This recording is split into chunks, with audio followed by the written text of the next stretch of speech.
Le agradezco que me acompañe en estudio el día de hoy el senador Javier Corral, exgobernador, por supuesto, lo conocen bien. Durante muchos años también activista, como parte también de la oposición. Javier, gracias por acompañarnos, ¿cómo estás? Muy bien, tocayo, me da muchísimo gusto estar aquí en tu programa. Oye, a ver, empecemos. Hay muchísimos temas de los cuales se tiene que hablar. Ahorita hablamos de la ley de telecomunicación, pero escuchamos el análisis de Gerardo Esquivel, extraordinario economista, sobre los señalamientos la semana pasada del Departamento del Tesoro contra 3 instituciones bancarias, hablando directamente del lavado de dinero, de relación con el crimen organizado. Y pues prácticamente de la mano en este periodo extraordinario se estaba pues discutiendo y también aprobando esta ley contra el lavado del dinero. Y bueno, es una ley que casi llevas de la mano. Cuéntanos un poco, como senador, pues lo que, vaya, te tomó por sorpresa, digamos, este señalamiento desde el Departamento de Tesoro. Es un tema que ya venías hablando desde hace varios meses, el tema del lavado de dinero y también instituciones bancarias. A ver, la realidad es que esta iniciativa se presentó desde octubre del año pasado. Sí. Como resultado de un conjunto de observaciones que Gafi, el Grupo de Acción Internacional Financiera, que por cierto es presidida por una mexicana, por Elisa de Anda, había hecho al gobierno mexicano en ámbitos administrativos y legislativos. Se realizó la cuarta ronda de evaluación de este organismo especializado en el combate a las operaciones con recursos de procedencia ilícita, lavado de dinero, financiamiento al terrorismo, y señaló un conjunto de deficiencias en la legislación. Este informe viene desde el 2018. De hecho, vamos a una nueva ronda de evaluación que iniciará el próximo año. Fruto de esas observaciones, recogimos las observaciones y también iniciativas anteriores que se habían presentado en el Congreso para conjuntar un trabajo de actualización de una ley que tenía 10 años sin ser reformada. Porque la ley antilavado es un instrumento fundamental de combate a la delincuencia organizada. Y que, perdón, siempre lo hablamos y decimos, se habla, por supuesto, de lo que sucede en territorio, del despliegue militar tan importante que se tiene que hacer en contra de... Pero qué poco se habla desde la Unidad de Inteligencia Financiera, decir, oigan, vamos a acabar con esta red, que es lo que sostiene al crimen organizado, el dinero. Siempre se ha dicho que cómo estamos gastando tanto en policías y en investigación y en inteligencia y en equipamiento, infraestructura y no se atiende o no se actualiza los instrumentos que pueden seguir la ruta del dinero, que es un elemento fundamental. Pues hemos hecho una actualización muy importante. ¿Y qué cambia esta nueva ley aprobada? Bueno, incorpora nuevas actividades vulnerables no financieras, el desarrollo inmobiliario, actividades profesionales, organizaciones sin fines de lucro, partidos políticos, sindicatos, lo que tiene que ver con una economía digital, criptomonedas. Y luego hay nuevas definiciones muy importantes y nuevas disposiciones para identificar al controlador final o al beneficiario controlador, que es el propietario real de las relaciones de negocios y de las grandes inversiones. Hay nuevas obligaciones para notarios, para corredores, para las instituciones financieras. Hay definiciones en materia de relación de negocios, de personas políticamente expuestas. El gran avance de esta legislación, muy avanzado y superior al de Estados Unidos y de otros países, son las definiciones en materia de beneficiario controlador, porque ahí es donde se perdía el eslabón final. Ahora hay un conjunto de obligaciones para identificar perfectamente tanto a las instituciones financieras como a las actividades de corredores, de notarios, de contadores. Entonces, tenemos un mejor instrumento. Fíjate, Estados Unidos, que había avanzado en la figura del beneficiario controlador, se regresó de esta figura, casi está desregulada.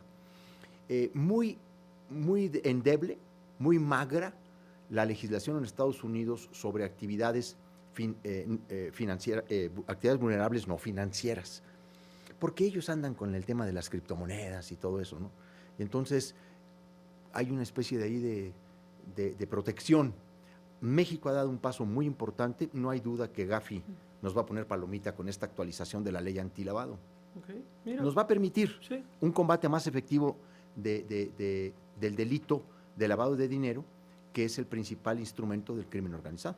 Bueno, eso insistimos, lo decíamos desde la semana pasada cuando estaba este señalamiento del Departamento del Tesoro, decíamos, oigan, por cierto, sabemos que es periodo extraordinario, que hay varias reformas importantes que se están aprobando en este momento, que ya eso implica otra reflexión de por qué tendríamos que estar tan acelerados en reformas fundantes en este país. Pero decíamos, bueno, se acaba de aprobar en diputados, en el Senado, lo que está sucediendo frente al lavado de dinero, y creo que abona también a la discusión. Eso es esta ley, pero también es la nota del día, la ley de telecomunicaciones también aprobada.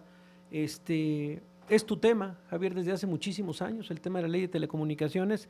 Viajando al pasado, nos encontramos por ahí a un Javier Corral que decía esto justamente por allá de 2013 en otros gobiernos. Vamos a escucharlo. Yo creo que hay que tomar la palabra Emilio Gamboa. Dice, a ver, si el legislativo da argumentos, vamos a modificar la iniciativa. Qué bueno que no se parta a través de esta cultura de la disciplina priista, de que las iniciativas del presidente son piso y techo, ¿no? Que luego no le puedes mover ni una coma. Ya estamos al aire. Qué interesante. Interesante, ¿no? Interesante encontrarnos. Qué interesante. Que parece que ahora las iniciativas, hay que cambiar el género nada más, pero parece que son piso y techo. No, fíjate que sobre todo en materia de telecomunicaciones no lo fue. En otras más sí.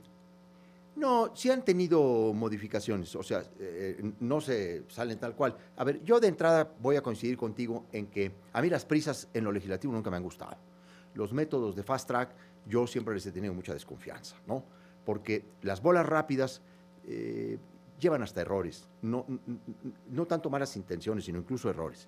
Por eso, con una dinámica de tantos temas en tan poco tiempo, efectivamente no puedo coincidir, porque yo tengo una vocación parlamentaria y una actividad parlamentaria. Ahora bien, yo debo decirte que en las dos que a mí me tocaron, nosotros generamos parlamentos abiertos, procesos de discusión. En el de lavado de dinero, que es la Ley Federal para la Prevención e Identificación de Operaciones con Recursos de Procedencia Ilícita, abrimos un parlamento abierto muy amplio, escuchamos voces discrepantes, escucharon a banqueros, escucharon a corredores, notarios, inmobiliarios, etcétera, a las autoridades, por supuesto, porque además hay un fortalecimiento de la UIF, que eso fue lo que más me faltó decirte. Y en el tema de telecomunicaciones, después de esta iniciativa que contenía varios errores y un mal diseño en términos del órgano regulador, la propia iniciadora propició que se generara un espacio de discusión.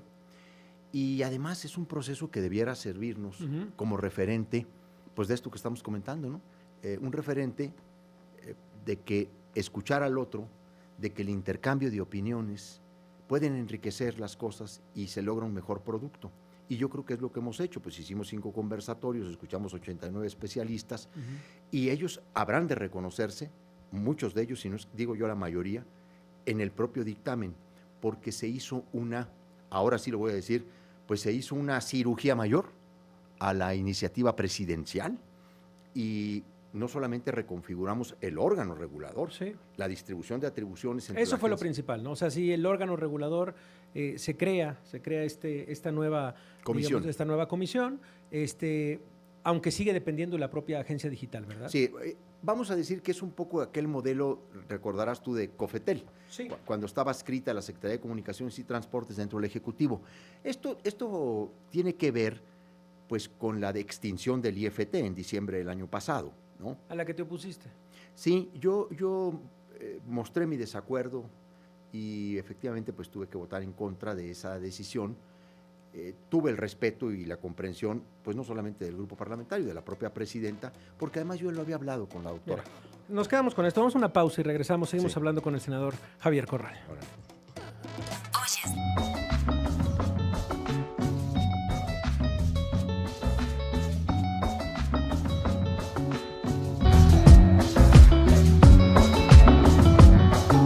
Seguimos hablando con el senador Javier Corral.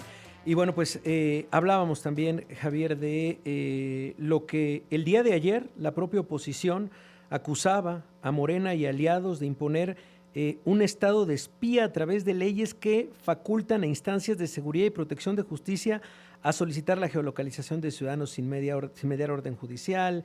Cuestionaron también la ley de investigación e inteligencia, que bueno, son leyes que van de manera paralela. Señalaron que se abre la puerta a los datos telefónicos de ciudadanos y registros de catastro, de servicios financieros, de salud, de telecomunicaciones también, de lo que incluso antes criticaban y que ahora los han vuelto ley. Una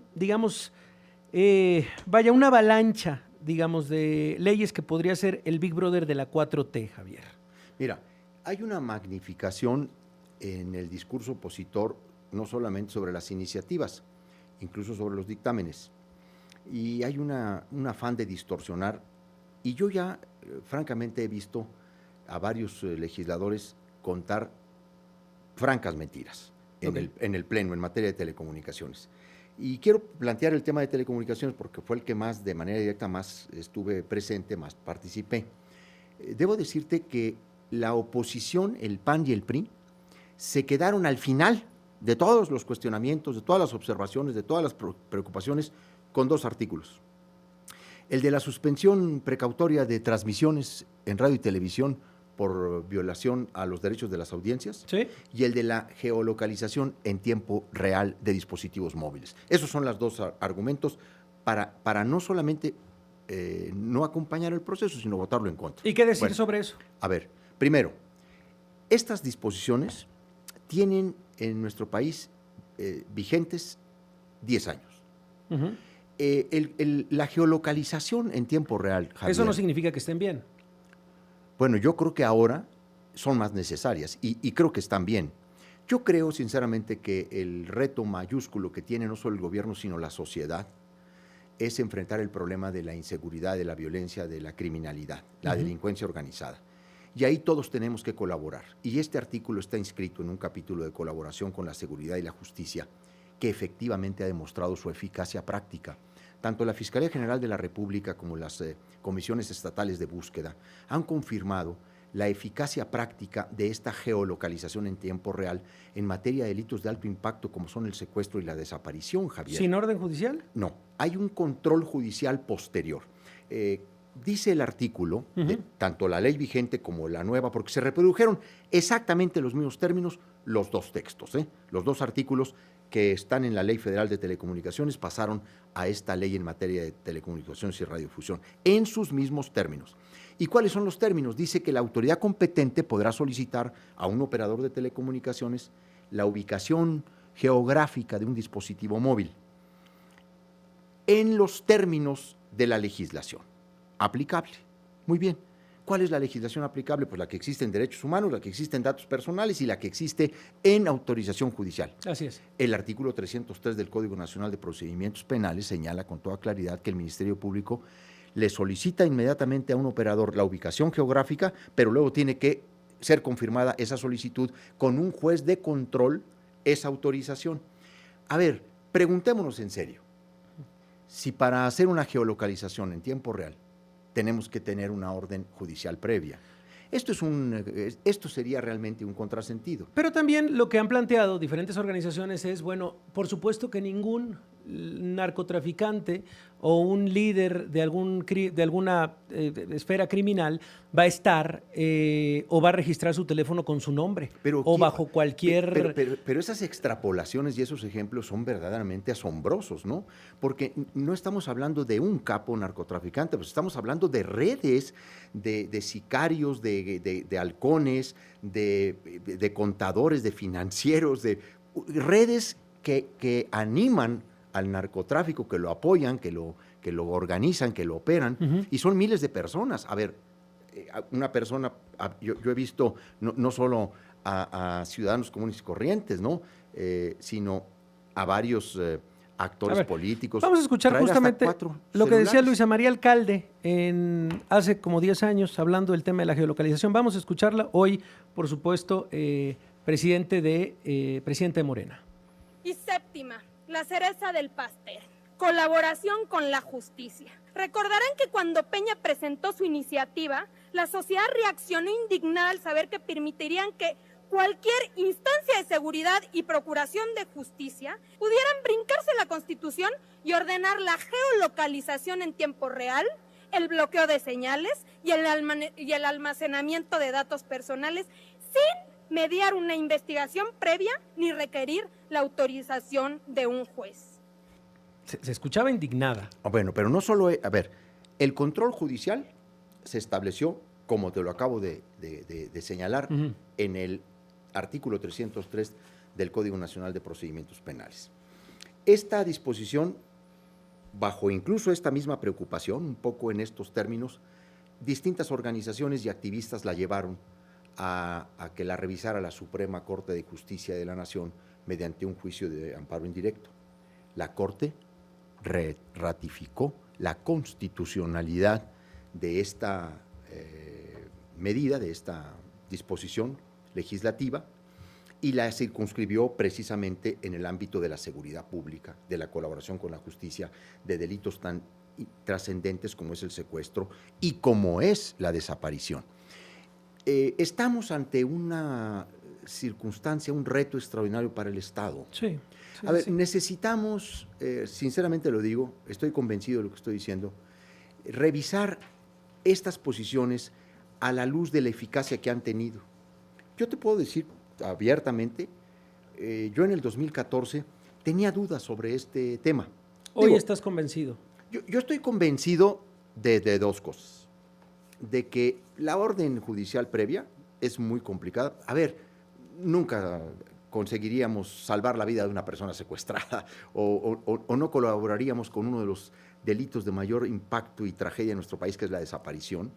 Mira, esta disposición, no sabes cómo la defienden ahora otros grupos de derechos humanos en materia de víctimas de desaparición. A ver, pero ni le muevan. O sea, sin embargo, yo sí creo que a este artículo debe agregársele, y yo quise hacerlo, pero no encontré tampoco el consenso. A ver, quise agregarle la definición específica de las autoridades competentes. Yo creo que ese era un agregado que se podía colocar. Ahora, pueden venir otras nuevas autoridades, pero todas las atribuciones y facultades pues, deben estar señaladas en la ley. Entonces, ahí hay pues una previsión que nos permite avanzar. Yo la dejo en sus términos. Okay. Pero debo decir, esta disposición, Javier, ahora es mucho mejor porque la ley eliminó el padrón de usuarios de telefonía móvil, que fue declarado también inconstitucional por la Suprema Corte de Justicia de la Nación. Ya no tenemos en la legislación actual un registro de usuarios de telefonía móvil. ¿Ahora qué se incorporó? Bueno, ahora está el tema de la curva biométrica también, el acceso que se va a tener. Digo, ya no se necesita solamente el número telefónico. En las leyes de inteligencia, para un sistema de seguridad pública, está el CUR biométrico y otras disposiciones, también el acceso al almacenamiento de datos telefónicos, que eso ya está en la ley de telecomunicaciones. El CUR biométrico tienes que entenderlo también en el conjunto de las disposiciones de los controles y de los límites que establece esa propia ley. Acá no tenemos CUR biométrico en telecomunicaciones. ¿Qué disposición existe que ha sido muy manoseada y que han dicho muchas mentiras, que se va a crear un registro de telefonía y que ahora ya van a saber todas tus actividades y tus conversaciones y todo eso? El 30º transitorio de esta ley. Sí, no dice de ninguna comunicaciones. A ver, nada. Sí, no. A ver, y tampoco es un padrón estatal. No es cierto que lo tiene el gobierno. Ese artículo lo que obliga es a que el operador de telecomunicaciones, cuando tú vas a comprar un chip, que es la base de la referenciación en un dispositivo móvil, con el sistema de conectividad de cada empresa, pues esté asociado a una identidad. Y eso es lo que obliga. Y ahí tú puedes, conseguirlo con un INE, con un CUR, con una licencia de manejar, con cualquier documento oficial. Lo que dice entonces es todo esto que se está haciendo, dices, para enfrentar el crimen organizado, que es el número uno. Es el reto más importante del país. Si Andrés Manuel López Obrador se propuso como un objetivo bajar los niveles de pobreza y de desigualdad en nuestro país y generar mayores condiciones en la economía, el reto de la doctora Claudia Sheinbaum es abatir la delincuencia organizada, el crimen, la violencia, la inseguridad. Estas 7 leyes, estamos hablando con el senador Javier Corral, estas modificaciones a estas 7 leyes en materia de telecomunicaciones, población, trámites burocráticos, antilavado, Guardia Nacional, investigación e inteligencia, busca desaparecidos, el poder que le dan a la Secretaría de Seguridad Ciudadana, al Estado en general, también a las Fuerzas Armadas, habría que decir. ¿Te sentirías cómodo, por ejemplo, si estuviera el PRI en el gobierno, Javier? Sí, a ver, sí, porque cada una de estas leyes tiene sus propios contrapesos y tiene sus propias reglas y límites. Aquí no hay facultades, como se ha dicho, omnímodas o ilimitadas. Eso no es cierto. ¿Sabes cuál es el principal problema, Javier? Te lo digo sinceramente. que ya hay muchas mentiras en el debate parlamentario. La polarización política. ¿De todos lados? Mira, hay posiciones de mucho radicalismo.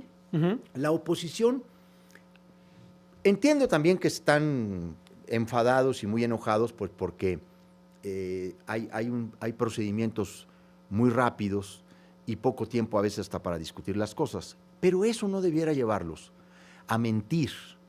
Te pongo el ejemplo de telecomunicaciones. A ver, ¿qué es tu tema? Ahí te va. La oposición presentó una serie de observaciones a la iniciativa, junto con otras organizaciones.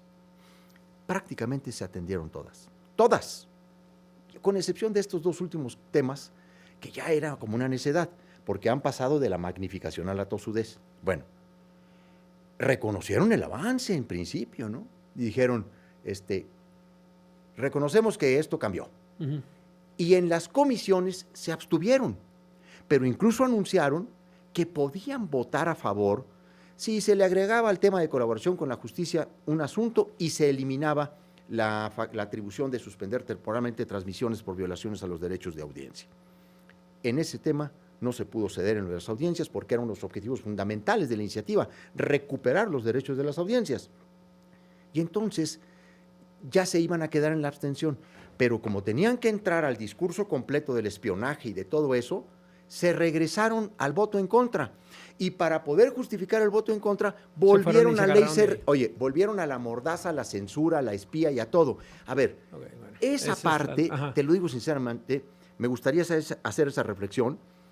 Si la oposición no es capaz de reconocer, incluso cuando el gobierno rectifica, esta fue una rectificación mayor, Javier. El tema de la ley de comunicación, claro, específicamente, a petición de la propia presidenta. A ver, si cuando el gobierno rectifica, la oposición no es capaz de reconocer, no solamente pierde calidad moral y pierde credibilidad, también refuerza posiciones radicales del propio Javier, pero, movimiento. Tú siendo oposición, pocas veces, ¿o cuándo reconocías?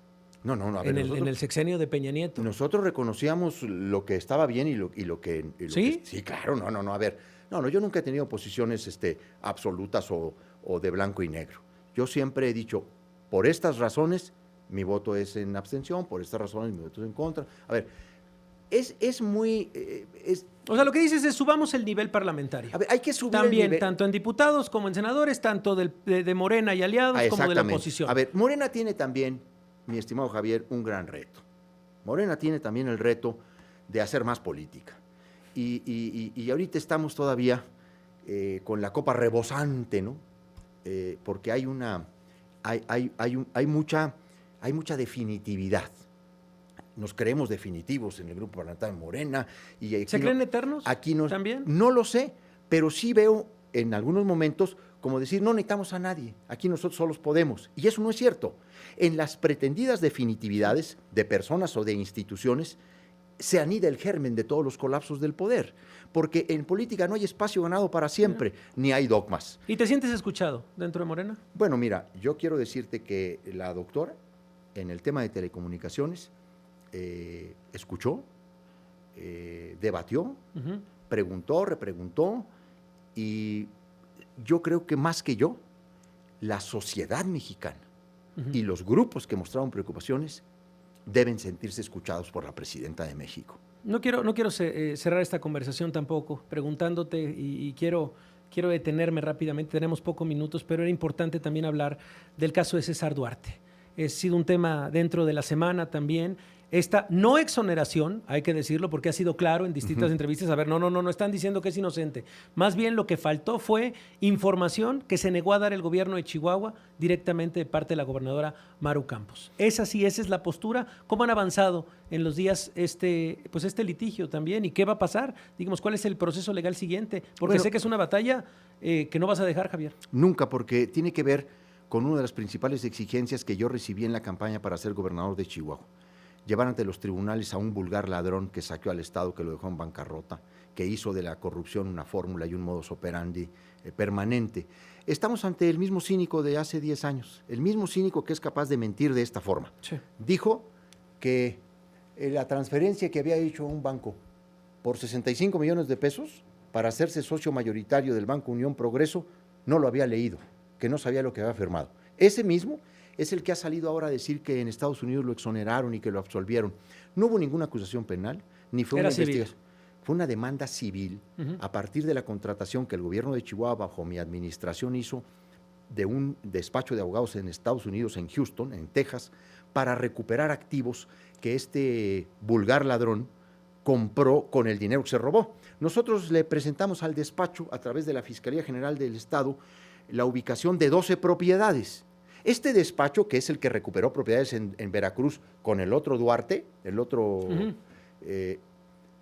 identificó 50 propiedades en Estados Unidos, en Texas, en Nuevo México y en Arizona. Y obviamente también en Florida, donde te acuerdas que lo terminaron capturando para la extradición. Bueno, el gobierno de Chihuahua, María Eugenia Campos, lo ha protegido, lo liberó, le ha regresado sus bienes confiscados, le ha estado protegiendo y dejó que esta demanda se perdiera, porque no actuaron absolutamente nada. ¿Durante cuántos años el despacho les estuvo pidiendo información, evidencias? No se la dieron. No se las dieron. ¿Por qué? Porque en lugar de hacer justicia para Chihuahua, la gobernadora de Chihuahua, que ha sido cómplice de él en la nómina secreta, prefirió proteger al delincuente. ¿Y qué te dicen en Morena de este tema personal? Y de este tema civil también que tú has llevado a las distintas instancias. En realidad no fue una denuncia personal, fue una denuncia institucional. En Morena, pues recientemente se han puesto como las pilas, ¿no? Porque pues no puede haber perdón ni olvido. Y en ese sentido han empezado a señalar con toda claridad que César Duarte no puede quedar impune. Y bueno, pues eso es bueno. Pues Javier, te agradezco de verdad esta conversación, Pensé el estar que me ibas aquí. A sacar otro Muchísimas gracias. Otro. Quería otro. Teníamos otros 3, pero gracias Javier, de verdad por acompañarnos. Gracias a ti, me da mucho senador gusto. Javier Corral. Me da mucho gusto venir. Llegaste a la charla correcta.